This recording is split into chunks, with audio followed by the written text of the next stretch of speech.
hello everyone, welcome back to my channel Mom's Magal. எத்தனையோ இனிப்பு வகை இருந்தாலும் நம்ம பாரம்பரியமான இனிப்பு போல வருமாங்க.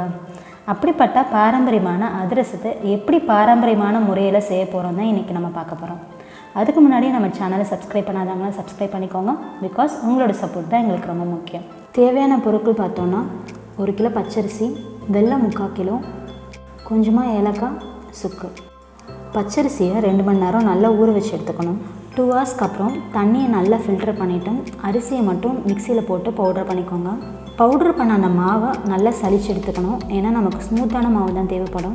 ஸோ அந்த மாவையும் நல்லா சளிச்சு எடுத்துக்கோங்க. மாவு ரெடி. இப்போ மாவு ரெடி ஆயிடுச்சு. இதுக்கு வெள்ளைப்பாகு காய்ச்சிக்கலாம். வெள்ளைப்பாகு செய்யும்போது நீங்கள் அடுப்பை சிம்லேயே வச்சுக்கோங்க. இது கூட கொஞ்சம் கொஞ்சமாக தண்ணி ஊற்றி நீங்கள் காய வச்சாலே போதும். ரொம்ப தண்ணி ஊற்றினீங்க அது ரொம்ப வாட்டரி ஆயிரும். ஸோ இதில் கொஞ்சமாக தண்ணி ஊற்றி நீங்கள் அதை நல்லா காய வச்சுக்கணும். அடிப்பிடிக்காமல் கிண்டி விட்டுக்கிட்டே இருங்க.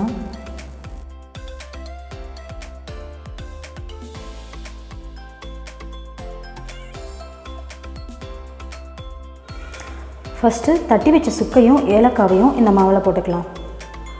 இப்போ இந்த வெள்ளைப்பாகை நம்ம மாவு கூட மிக்ஸ் பண்ணிக்கலாம். நீங்கள் இந்த கொஞ்சம் கொஞ்சமாக வெள்ளைப்பாகை ஊற்றிக்கிட்டே இந்த சைடில் கிண்டிக்கிட்டே இருங்க.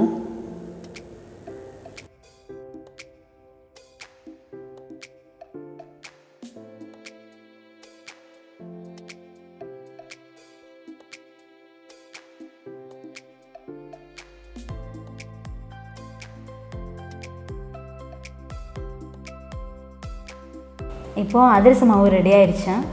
இது கூட கொஞ்சமாக எண்ணெய் ஊற்றிக்கலாம். இப்போ இதை நம்ம உடனே செய்ய போகிறது இல்லை. நான் முதலே சொன்ன மாதிரி இதை பாரம்பரியமான முறையில் தான் செய்ய போகிறோம். முதல்லலாம் தீபாவளி அப்போது 10 இல்லை 15 நாளைக்கு முன்னாடி மாவு சேர்த்து வச்சுருவாங்க. அப்புறம் தான் அது அதிரசம் போடுவாங்க. அதே போல் இன்றைக்கி நம்ம அவ்வளோ கேப் எடுத்துக்க போகிறது இல்லை. ஒரு 5 நாள் கழித்து தான் இந்த அதிரசத்தை நான் செய்ய போகிறேன். இப்போ மாவு மட்டும் சேர்த்து வச்சுருக்கேன்.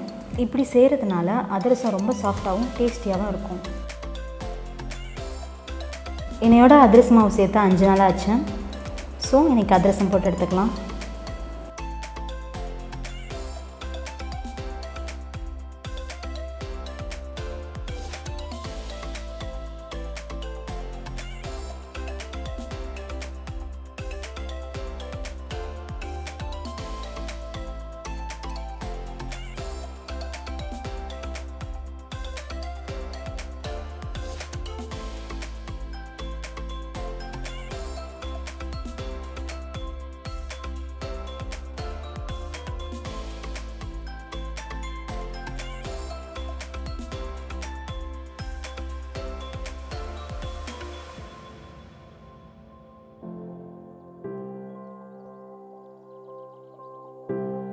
அதிரசம் போடும்போது அடுப்பை சிம்லேயே வச்சுக்கோங்க. ஏன்னா அது கருகிட சான்ஸ் இருக்குது. இப்போ பார்த்தீங்கன்னா தெரியும், நல்லா பொன்னிறமாக வரும்போதே எடுத்துடலாம்.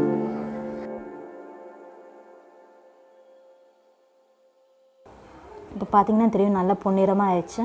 இப்போ நம்ம எடுத்துக்கலாம். இப்போது சூடான சுவையான அதிரசம் ரெடி. உண்மையாவேங்க, நான் ஏற்கனவே சொன்ன மாதிரி எத்தனையோ ஸ்வீட் வந்தாலும் நம்ம பாரம்பரியமான அதிரசத்தோட சுவைக்கு ஈடுணையே கிடையாது. ஸோ இதை மறக்காமல் ட்ரை பண்ணி பாருங்கள். இந்த வீடியோ உங்களுக்கு பிடிச்சிருந்தா லைக் பண்ணுங்கள், ஷேர் பண்ணுங்கள், கமெண்ட் பண்ணுங்கள். மறக்காமல் மாம்ஸ் மகள் சேனலுக்கு சப்ஸ்கிரைப் பண்ணுங்கள். பக்கத்தில் இருக்க பெல் ஐக்கானையும் ப்ரெஸ் பண்ணிக்கோங்க. தேங்க்யூ.